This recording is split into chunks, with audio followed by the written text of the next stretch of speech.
Okay, good afternoon, everyone. I'm Juliana Kennedy. I'm a CPA, and I'm going to be doing this live broadcast for you. Feel free to put any comments that you may have if you're joining me live in there so I can answer them for you um, with this presentation. So I'm trying to find a way to help those of you who follow me about accounting and taxes in the USA, and also accounting software like the Quickbooks and then the Waveapps. Today, I'll be talking about the advantages of investing in real estate and the tax system and how it works. I'm also going to show you the form if you're in the USA, the form that the deductions are on, and tell how most real estate investors end up not paying any taxes.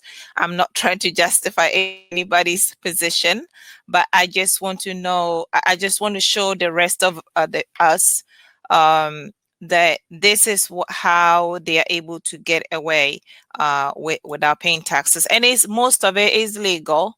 So I just want to put all of you on the same platform as them. Even if you don't have a whole lot of money to get into buildings and stuff, you can still do a little small, like a little 1-bedroom condominium. You can start with that. And I'm also going to talk about it. So I'm going to try to do maybe like an hour, and it's all going to be up here for you to digest however long you want. I'm going to also be sending it to my YouTube channel. I'll break it up. So by topics, I'll try my best. And so you can watch it anytime you want. And so let's dive right into it.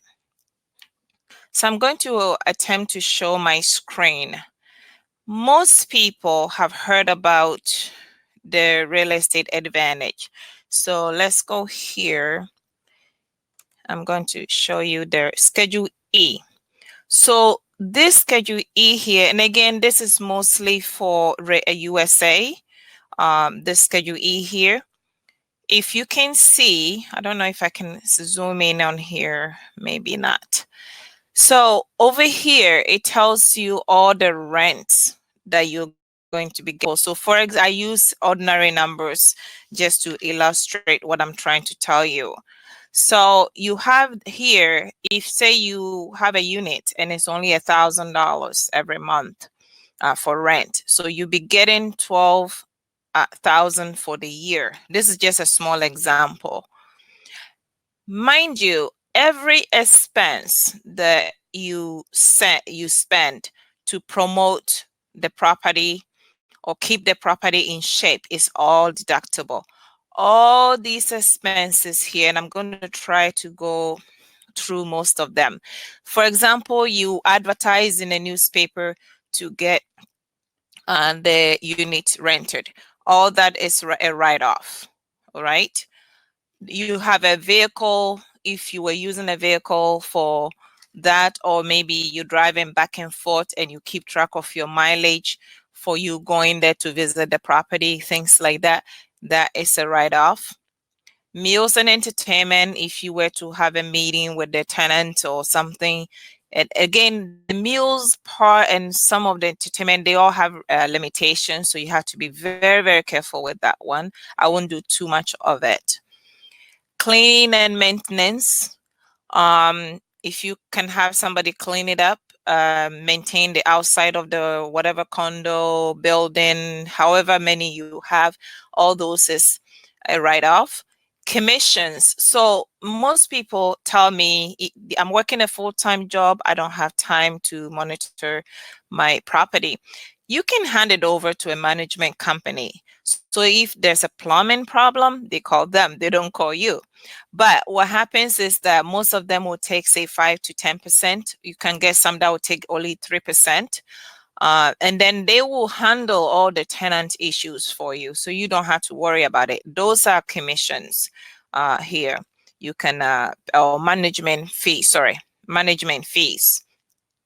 And if somebody else gets it rented for you. You can also pay them commissions. There's insurance, any insurance you have on a property. Legal and accounting fees, professional fees, all comes out. Now, the qualified mortgage interest. So if you own your own home, you have the mortgage interest where you take it out of on Schedule A. For the rental property, you take it out on here as well. And so over here at the interest, repairs, you have a line here, supplies, real estate taxes. Now, the biggest benefit of a real estate investment is the depreciation. So what it is a lot more extensive than I can go over in this slide, but what it is that a piece of the cost of the mortgage that you have on a property, you are being allowed to write off each piece every year. Depending on the type of property, it could be over 27 and a half. It could depends. I don't know what you have or what you are involved in, but please get a CPA involved when you're making your decision. So a piece of it every year gets written off. Now, that is not something that you're physically shelling money out. So if you get 12,000 and you get all these expenses plus this is this example, rough example, plus all this deduction. So in that case, in most cases, it will create a loss for you. So I'll go to the other sheet. So when you add all these up, the tax software does all this for you. It will bring the loss to the front of the 1040. So in this case, it was showing a loss of 23,000. All right. Not all of it will show up a loss, but most cases you get a loss because of the depreciation component of it. Now, let's just say you have your business income. So if you have a coaching business or whatever business you have, it could be $5,000 profit.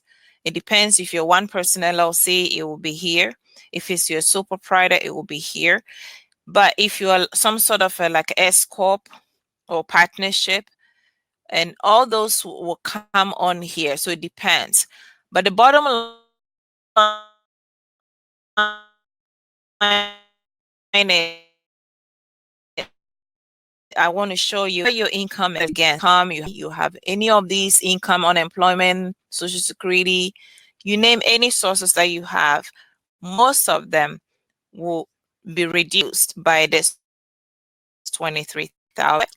Your total income is going to be 81,000, and that is what you're going to be paying the taxes on. All right. So that's the tax benefit of having a real estate investment. Again, it doesn't have to be a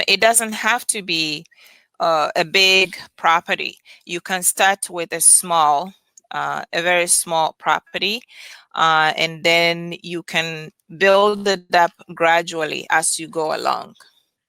All right. So the strategy of getting started with this from accounting perspective is that I want you to say you try, and hold on, I don't know what this is. Okay. So you can try to say put money on a side from your paycheck. So you do gradually put money on a side, and then you can start with a small, like I said, just a one bedroom one, and as time goes on, you'll be able to invest in a 2-bedroom, and then you keep building up.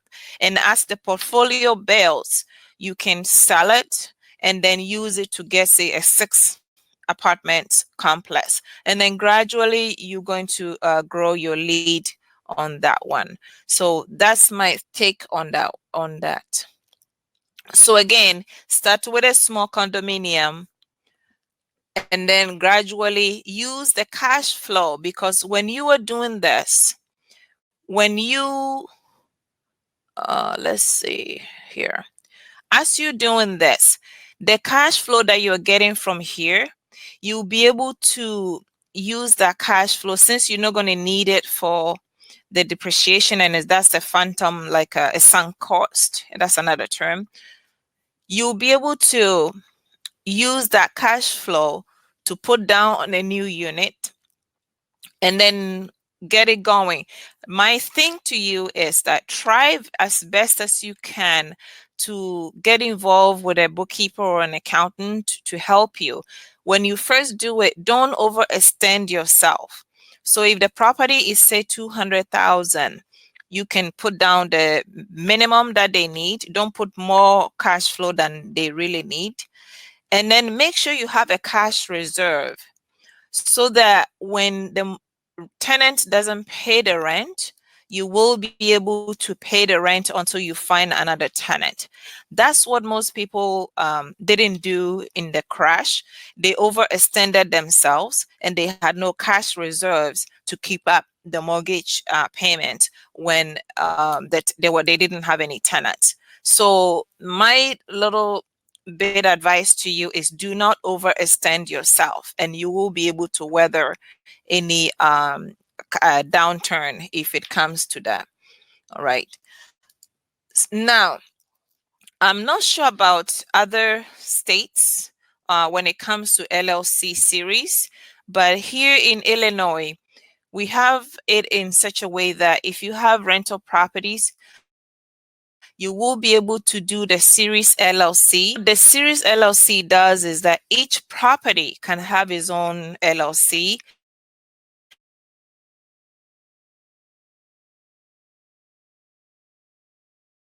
but it's a series of them. So if you have a property and you have something like, I think it's gone down, multiple series in there will be in its own unit. The advantages is that if somebody sues you, they can only get money that is in that one unit. So if you have one unit and a tenant falls and they sue you, they can only get just what is in that LLC for that particular property. And so that's where I advise most people to do the series. Now, somebody was asking about the C corporation.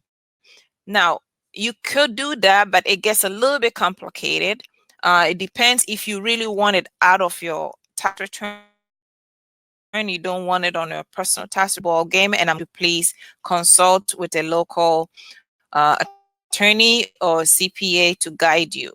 My job here is to just open your eyes to the possibility of an investment using a real estate investment to take advantage of the tax system.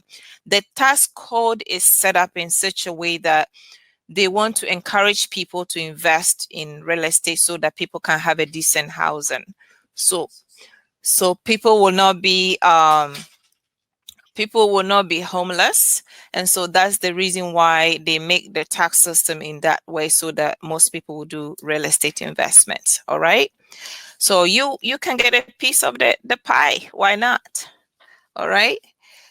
Now, as far as tracking all those expenses that I showed you, you could do it by paper, pen and paper, or you can do by Excel. But I'm recommending that most people use Quickbooks, or they can use Waveapps, or they can use any tax software accounting software to track all the expenses. So if you're going to be using Quickbooks, again, you can set up a separate bank account. Even if you're doing the investment under your own personal name, you can set up a separate bank account, connect it into Quickbooks, and mind you, the cost of the Quickbooks is a write-off as well. You can hire a bookkeeper to help you. It's a write-off as well. So no need to stress yourself out too much. So if you connect the bank, it will show up something like this. Let's say it will show up something like this, and you'll be able to do the posting. Again, I do training on this software. I have it on my website, julianakennedy.cpa.com. You can register, learn it on your own, and do it. Again, anything that you are paying in relation to your investments or your business is a deduction. So you don't have to stress yourself out when you can just, pay for it, write it off, and then you get the knowledge and be able to do better things for yourself. All right. So you can do this. And the other thing I tell people, if you have multiple properties, there's a feature in here, and I'm not sure if the sample will allow me to show this, but I will try and see if we can. Like, you can set it up one entity, but you can designate it by property type. So you can pull the profit and loss for each property. I'm going to see if I can do this. And again, with the training, I do offer customized training so that it can also be customized to your type of business, because the training that I have is a generalization for everybody, but you can get customized training. I don't think the sample file is going to let me go deeper, but if you Google, if you check the help here and say by classes or location, you'll be able to pull the profit and loss. And then at the end of the year, if you do all these bookkeeping aspect of it, at the end of the year or at any period, you'll be able to go and pull. Let's see. What I was saying was, you can try and connect the bank account. So set up a separate bank account to keep track of all your real estate activities. And then you'll be able to connect the bank, download the transactions, post them, and then at the end of the year, pull a report here.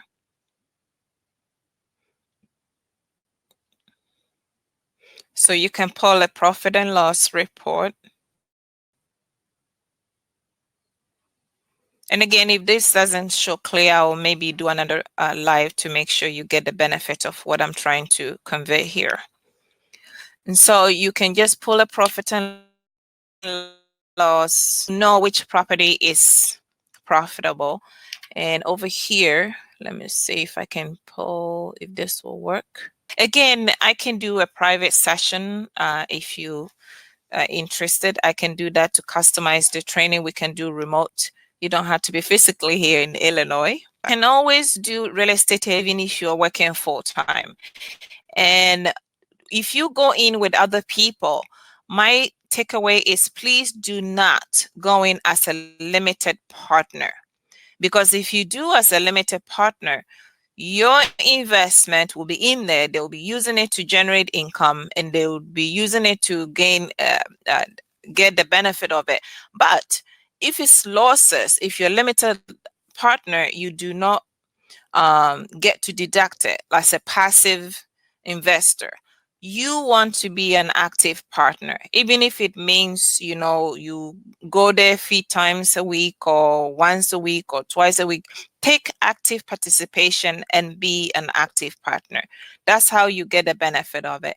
But you going in, if you're going to do that as a inactive partner or limited partner, then I'll say do real estate investment trust or something. So for the REITs, that's a whole new ball game. It's on the stock market. You don't touch anything, but they give you all the they're supposed to divide all the earnings and send it to you. So if you're going to do anything and you're not going to touch it and you're going to be passive, then you might as well do it on the stock market. But don't do as a limited partner and then not be able to write off your losses. Okay. But the goal is you want a property that goes up. So you don't really doing it for the loss's sake, but at the time that it's losing money, you want the full tax benefit of it. So you want to be an active partner. Again, then it gives you also control, so you want to be in full control. You don't want to give up your control to somebody else. All right. So that's that part. Now, again, I'm not seeing any questions in here. So I will try to hang out a little bit. So I'm going to do a quick recap for you. What I'm saying is that to be in the real estate game, you can start small. Start with the one bedroom, but save your little money up.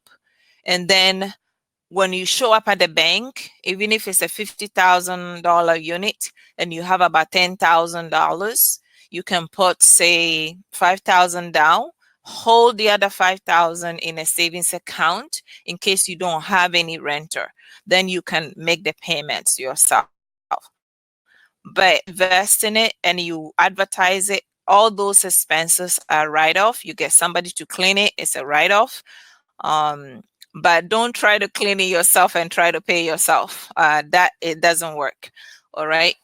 The other advantage is that is the depreciation component of the property. That's what makes the most tax advantage for most people. So I did go over that from the beginning. Again, you can start with a condo. The next time you have more cash flow, you can get the second condo, and then gradually you can sell all those, maybe a couple of them, and then go get, say, a 6-unit apartment. And then gradually you go through that way. If you don't have time to manage them, get a property management company. This is a write-off. For the I'm asked to use Quickbooks over here to help track all your expenses to make sure you don't lose any deduction. And again, you don't have time, hire a bookkeeper to do that. It's also a write-off for you. As far as registering it, you can do an LLC for the legal protection in case somebody were to fall on the property. Of course, you will have insurance, but you don't want your personal property, being taken because somebody fell on your property. So you want to do that. In Illinois, we have the series LLC where you do one big umbrella LLC, but each property is in its own series. I don't know about the other states, so please consult with somebody in your local state to find out. Those of you in Canada, in Mexico, in Australia, in your UK, I'm also going to recommend that you consult with somebody in your local area to make sure that you are following the law to the T. I'm all about following the law, all right? So I know I have different audience watching here. So most of what I'm talking about, though, with the tax form that I showed, it's all for the US because I'm in Chicago. And then the next thing is the QuickBooks software. If you have multiple properties, you'll be able to assign by location. So you'll be able to pull profit and loss per property, so you know which property is profitable. And so that's pretty much my take on this. I had planned to stay longer if I have questions, but I think I don't have any questions. So I'm just going to wait for a few minutes. If you do have questions, please PM them to me for your privacy. If you don't mind it being, I don't want you putting your public information on Facebook. So if you have questions, feel free to PM me. Those of you who will be watching on YouTube, you can click on my website in the description and then email me privately. I do not want your information out there for people to misuse it. So please go ahead and send me a private message, and I'll be more than happy to hop on a complimentary call with you. I have a 20-minute free complimentary getting to know you session. When you send me a PM or you send me an email, I'll be able to send you the link. You can book, and then we can have chat and have some fun. All right. So I hope I've been able to share a little bit of light on why most people don't pay taxes when they have either involved in real estate. And I look forward to answering your questions and helping you. Many, many, many blessings and much more success in everything you do. May God bless you all. Love you all.